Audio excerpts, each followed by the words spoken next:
Broken promises. The summer air hung heavy with jasmine as Sophia Reeves balanced 3 plates along her arm, navigating the crowded terrace of Westlake Harbor's only waterfront cafe. At 19, her dark curls were always escaping their ponytail, her green eyes bright despite the exhaustion of double shifts. "Order up for table 12, she called, sliding past the kitchen door where her mother also worked.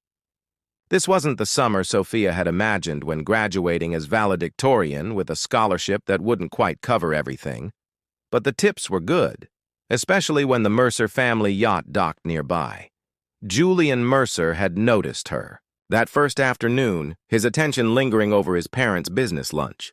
Unlike the other wealthy summer residents, Julian carried himself with quiet dignity rather than entitlement.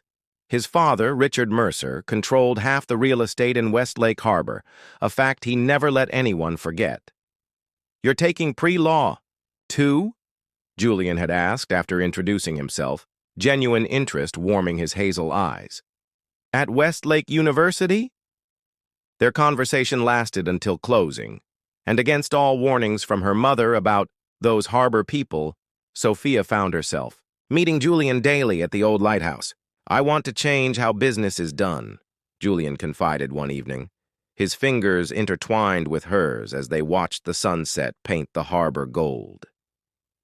"My father thinks everything has a price, but some things should be protected." 3 months of secret meetings turned into whispered promises of forever. Julian spoke of transferring to her university, of building a life beyond his family's expectations. "They can't control us," he insisted, pressing his forehead against hers.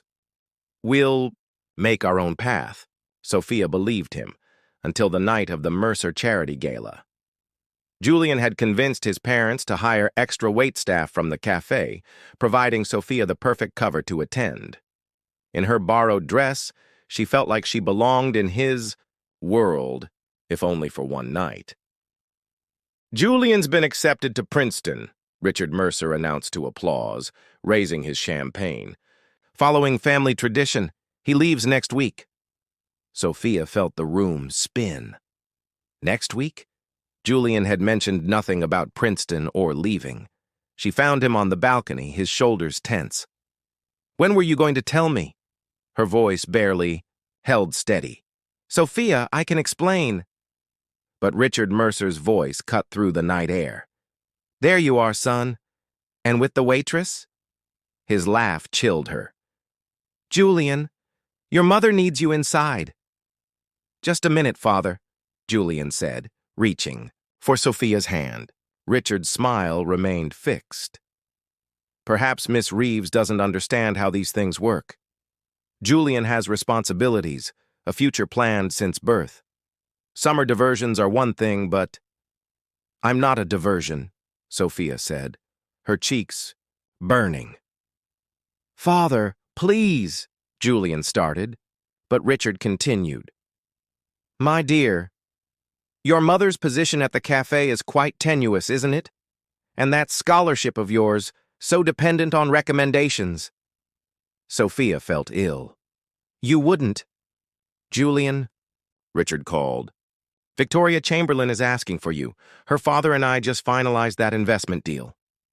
The silence stretched between them as Julian stood frozen, caught between worlds. "Tell him he's wrong," Sophia whispered. "Tell him what you told me." But Julian's eyes flickered away. "I'm sorry, Sophia. Some responsibilities can't be ignored. So I was just convenient? Something to pass the time?" Tears threatened, but she refused to let them fall.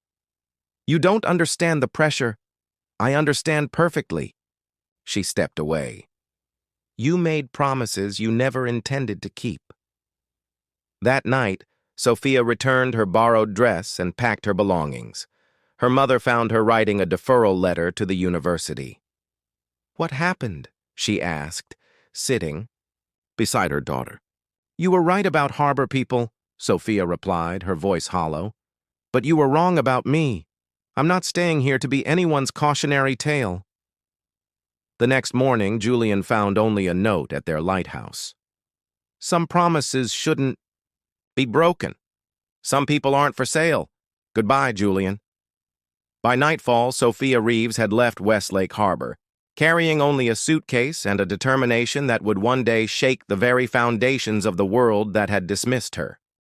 Rise from ashes, 10 years transformed Sophia Reeves from heartbroken waitress to Sophia Reeves Valentini, a name that commanded respect in corporate boardrooms across 3 continents.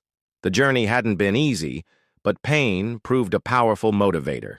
Chicago welcomed her with indifference. The autumn she arrived with nothing but determination and a deferred scholarship. She found work as a receptionist at Valentini Investments, a struggling firm owned by an aging Italian businessman named Marco Valentini. "You have fire in your eyes," Marco told her after catching her correcting investment projections left on. "The copier. Most people your age, they want everything now. You're patient, dangerous."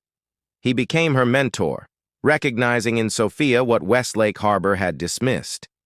Under his guidance, she completed her business degree at night while learning the intricacies of investment strategy by day. "Never make decisions based on emotion," Marco advised, though his twinkling eyes suggested he knew better. "Except when choosing who to trust." By 25, Sophia had revitalized Valentini Investments through bold strategies and an uncanny ability to identify undervalued companies. When Marco's health declined, he shocked his relatives by naming her his successor. "Blood isn't always family," he told disgruntled nephews at the announcement dinner. "Sophia built what you would have squandered." 3 years later, when Marco passed away, he left Sophia controlling interest in the company. That same week, she received news that Richard Mercer's real estate empire was struggling amid rumors of financial mismanagement and over-leveraged properties. "The Mercer Group seeks investment partner," read the Business Journal headline. Sophia traced the words with her fingertip, a smile playing at her lips for the first time in years. "Rebecca," she called to her assistant, "contact our legal team. I've identified our next acquisition target." Meanwhile, in Westlake Harbor, Julian Mercer stared at spreadsheets that refused to balance. At 29, shadows beneath his eyes betrayed sleepless nights spent trying to salvage what remained of his family's holdings. "The bank won't extend the loan," he told his father, who seemed suddenly older, diminished in the leather chair that had once been his throne. "We need to sell the marina properties." "Unacceptable," Richard snapped, though without his former authority. "The Mercers built this harbor. We don't sell to outsiders." Julian ran a hand through his hair, now threaded with premature silver at the temples. "We don't have a choice. Victoria's family withdrew their investment after the divorce. The marriage that had once been Richard's proudest achievement had crumbled within 3 years, leaving Julian with nothing but regrets and his father's increasingly desperate business decisions to manage. "There's an interested buyer," Julian continued. "Anonymous, working through intermediaries. They're offering fair market value." "Who is it?" Richard demanded. "They won't disclose until we agree to preliminary terms." Julian placed the proposal before his father. "It's the best offer we'll get." Richard Mercer's hand trembled as he signed. "Your grandfather would be disappointed." The words stung, as they were meant to. Julian had heard variations of this sentiment. Since returning from Princeton to help manage the family business, a decision his father considered an admission of failure. "Grandfather overextended during the recession," Julian reminded him. "We're still paying for those mistakes." What Julian didn't say was how often he thought of the lighthouse, of promises broken and paths not taken. How sometimes crossing the harbor at sunset, he imagined he saw a familiar figure waiting, before reality reasserted itself. Across town, Delia Barnes, once Sophia's fellow waitress and now harbor commissioner, received a call from a Chicago number. "Delia? It's Sophia. Reeves." Delia nearly dropped the phone. "Sophia? After all these years? I need information that won't appear in financial statements." Sophia said, her voice warm but purposeful. You're the mystery buyer, Delia realized. The Mercer properties. The first phase, Sophia confirmed. How is Julian these days? Delia hesitated. Managing.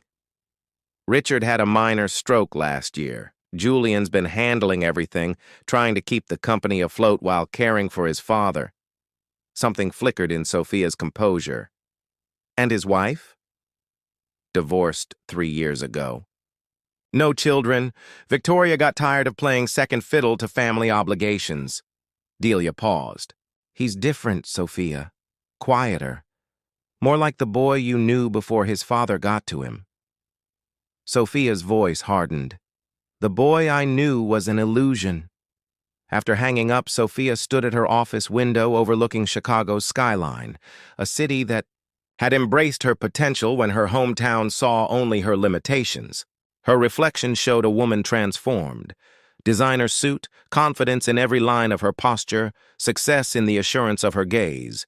Yet beneath the polished exterior, something restless stirred. The Valentini Reeves Holdings announcement would hit tomorrow's financial press. Chicago investment firm acquires Westlake Harbor Marina properties. In her desk drawer lay a single photograph. 2 teenagers by a lighthouse, caught in laughter before the world intervened. Sophia locked the drawer with decisive finality. Ms. Reeves, her assistant called. The jet is ready whenever you are. Sophia gathered her briefcase, straightening her shoulders. Book the Harbor Grand Hotel. It's time to go home.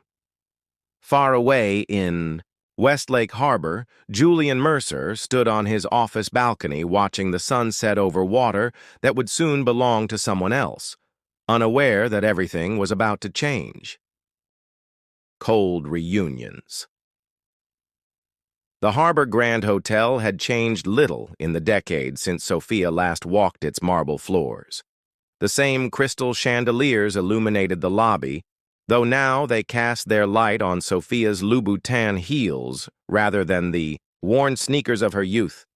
Ms. Valentini, welcome to Westlake Harbor, the manager gushed, using the professional name she'd adopted.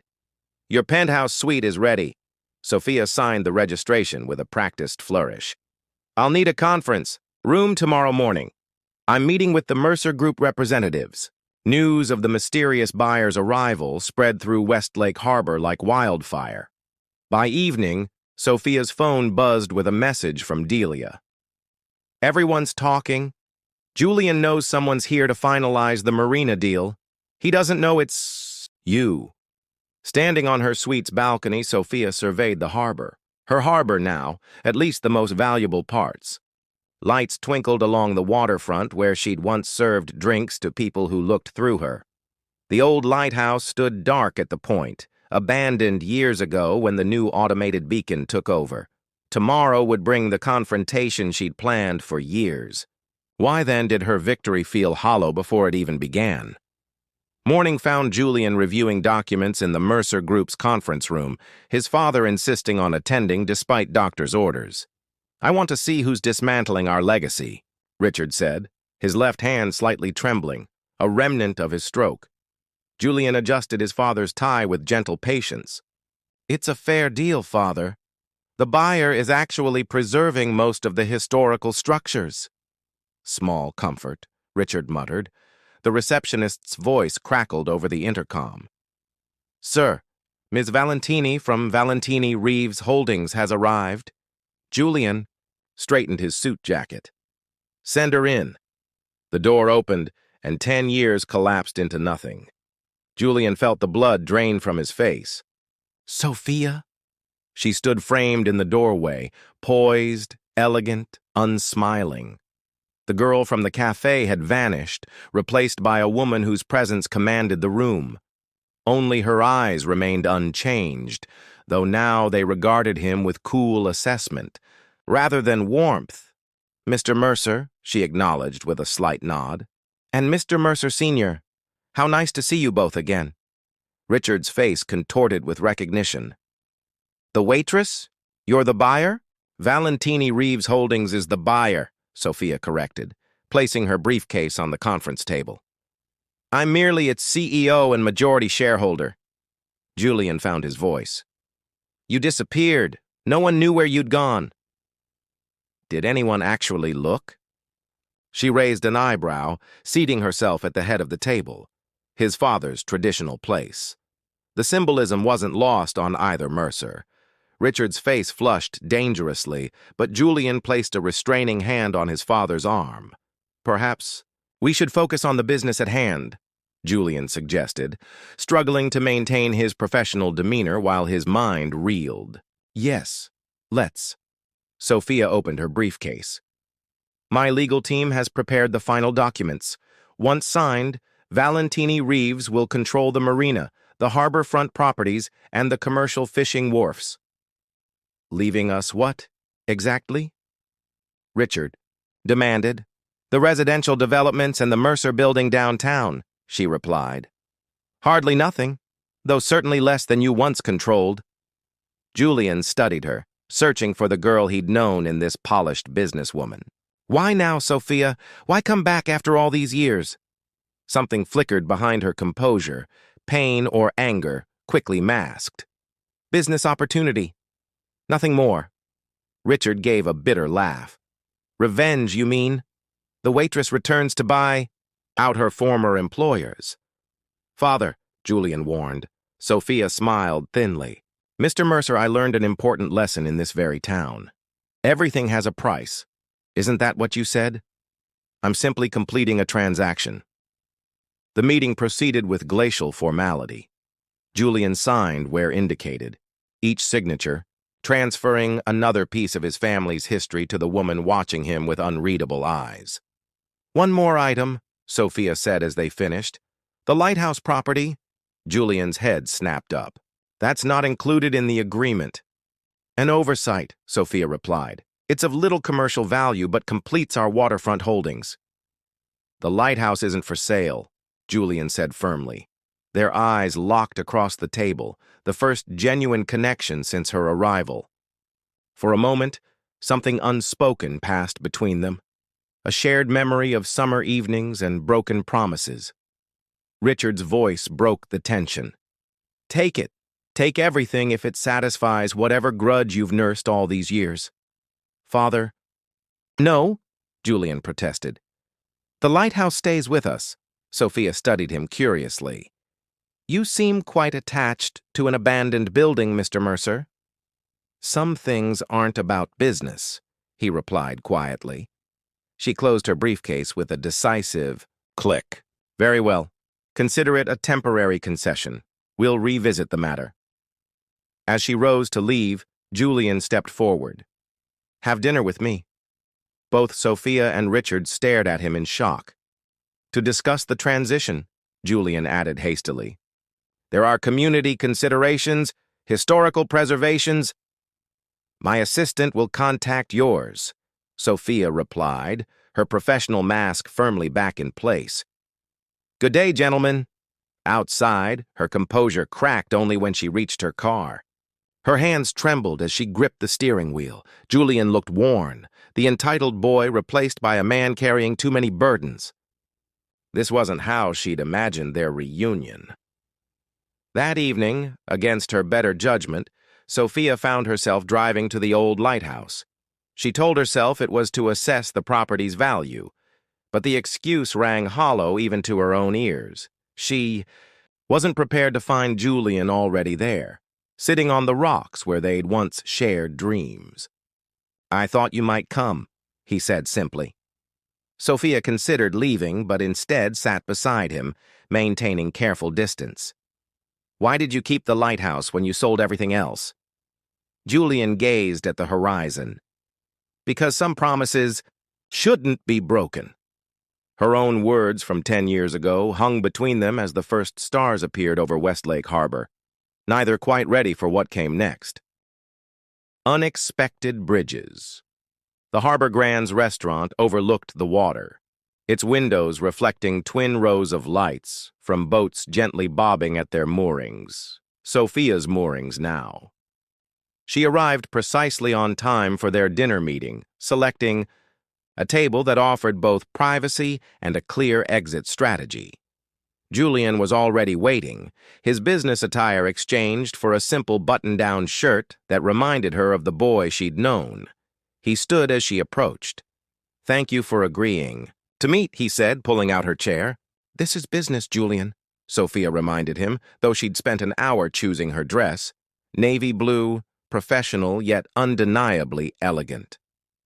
A waiter approached with wine menus. Julian gestured to Sophia. "Your choice." "The Barolo, please," she decided, noting Julian's surprised expression. "Marco Valentini taught me to appreciate Italian wines." "Your mentor?" Julian asked as the waiter departed. "My second chance." Sophia smoothed her napkin. "He saw potential where Westlake Harbor saw only a waitress." Julian winced. "Sophia, about what happened?" "We're here to discuss business transition," she interrupted. "My team will begin harbor renovations next month." He leaned back, studying her. "Is that really why you bought the marina? Business? Does it matter?" She met his gaze steadily. "It matters to the people who depend on those properties for their livelihoods." Julian placed a folder between them. 37 families make their living from the commercial fishing docks. Another 50 work the marina during tourist season. Sophia opened the folder, finding photographs and brief biographies of harbor workers. Many faces she recognized from her youth. "What is this?" "The people behind the transaction," Julian replied. "Mrs. Chen at the bait shop is sending her granddaughter to college from that income. The Parkers have operated charter boats for 3 generations. "I'm not planning to fire anyone," Sophia said defensively. "But you are planning luxury condos where the fishing docks stand," Julian countered. "Your architectural plans were submitted to the Harbor Commission yesterday." Sophia's surprise must have shown, because Julian continued more gently. "Did your team neglect to mention that part? The development would displace every business on that section of waterfront. There would be compensation packages," she began, but the argument sounded hollow even to her ears. "Like the kind your mother received when the cafe was demolished for the resort expansion?" Julian asked quietly. "The one my father pushed through after you left?" Sophia stiffened. "What are you talking about?" Julian looked genuinely confused. "You didn't know? After you left, my father bought the cafe property. The official reason was harbor improvement, but—" "He fired my mother," Sophia finished, ice forming around her heart. "Because of us." "Yes," Julian's expression darkened. "It was my first clue that the father I respected was not the man I thought." Their conversation paused as the waiter served their wine. Sophia took a steadying sip, absorbing this new information that complicated her narrative of the past. "What happened after I left, Julian?" He rotated his wine glass slowly. "I went to Princeton as planned, dated Victoria as expected, but nothing felt right after that night." He met her eyes. "I kept thinking about what you said, about promises that shouldn't be broken." "Yet you married her," Sophia observed. "I did." Julian nodded. "Another mistake in a long series. When father had his stroke, I returned to manage the business and discovered years of questionable decisions. Victoria left when I refused to use her family's money to bail out the company." "You could have saved your empire," Sophia noted. "At what cost?" Julian asked. "More compromised principles? I'd already lost too much to family expectations." Before Sophia could respond, commotion erupted from the harbor. Through the windows, they saw emergency lights reflecting off the water. Julian's phone buzzed with a text. "There's been an accident at the main dock," he said, already standing. "One of the commercial boats hit the fuel station." Without discussion, they both rushed toward the harbor. The scene was controlled chaos. Fire. Crews containing a small blaze while paramedics treated several injured fishermen. The harbor master spotted Julian and hurried over. "Gas line ruptured when the Willow's trawler lost steering," he explained. "We've got it contained, but the main..." Dock is compromised. We'll need to reroute tomorrow's shipments. Use the secondary loading area, Julian directed, then turned to the gathering crowd of worried dock workers. Everyone, listen. We'll coordinate alternate arrangements until repairs are complete. Sophia watched as Julian moved through the crowd, addressing concerns with genuine care and practical solutions. This was not the privileged boy who had once yielded to his father's pressure, but a leader who knew every worker by name. Ms. Valentini, the harbor master approached her uncertainly. Since you're the new owner, we'll need authorization for emergency expenditures. Reality crashed back. These were her docks, her responsibility now. The development plans in her office would eliminate this entire community, people now looking at her with uncertain hope. Authorize whatever's needed, Sophia decided, and bring me full damage reports in the morning. For the next 3 hours, Sophia and Julian worked side by side, organizing, directing, problem-solving. Their shared purpose temporarily bridged the decade of silence between them. Near midnight, with the emergency stabilized, they found themselves alone on the undamaged section of dock. You're good at this, Sophia admitted, watching workers implement Julian's suggestions. You know every aspect of harbor operations. I had to learn, he said simply. After Father's stroke, there was no one else. And after you sell? She asked. What then? Julian gazed across the water to the lighthouse. I haven't thought that far ahead. A dock worker approached with coffee for them both. Mr. Mercer, Ms. Valentini, thanks for staying. Means a lot to the guys. After he left, Sophia stared into her coffee cup. My development plan would eliminate all of this. Julian didn't respond immediately. When he did, his voice held no judgment. What did you really come back for, Sophia? The question hung between them, demanding truth after years of carefully constructed narratives. I thought I wanted revenge, she admitted finally, to show everyone who dismissed me that I could buy and sell them all. And now? Sophia looked at the community still working together in the darkness, the same community that had once excluded her. Now I'm not sure what I want, she confessed. Julian's hand found hers in the darkness, warm despite the night chill. That makes 2 of us. She didn't pull away as the lighthouse beam swept across the harbor, illuminating 2 figures on the dock. Different people than they had been, yet somehow finding their way back to each other through the darkness. Second Chance's dawn broke over Westlake Harbor in ribbons of gold and rose, finding Sophia at her hotel desk surrounded by architectural renderings. She'd been awake for hours, rewriting the future of the waterfront property. Her phone chimed, with messages from Chicago executives questioning her sudden change of direction, but Sophia remained focused on the task at hand. A knock at her suite door interrupted her concentration. Delia stood in the hallway, holding a newspaper.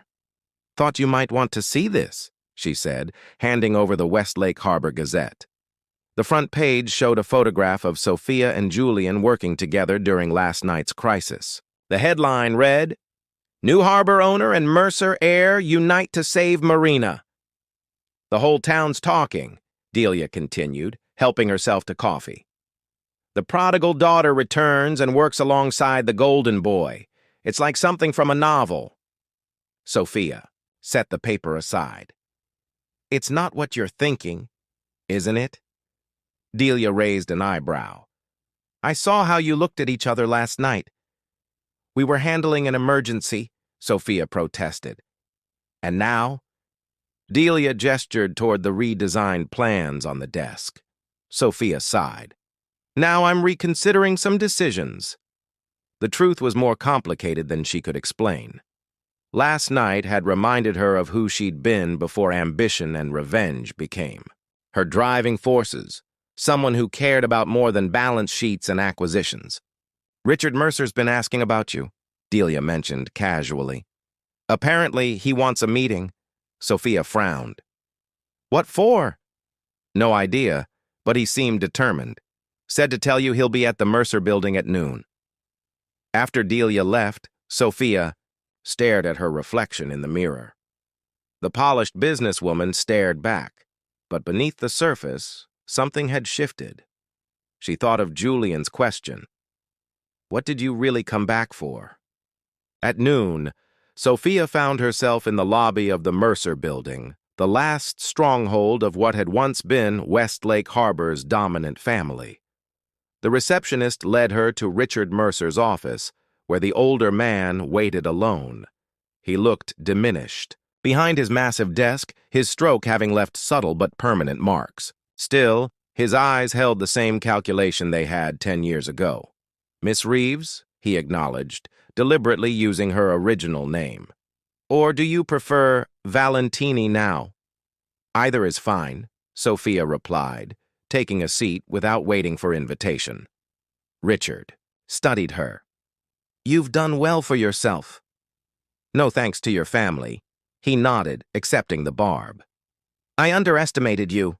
A mistake I've paid for quite thoroughly. Is that why you wanted to see me? To acknowledge your mistake? Richard pushed a folder across the desk. I wanted to give you this. Inside, Sophia found legal documents pertaining to the lighthouse property, transferring ownership to her name. Julian doesn't know, Richard continued.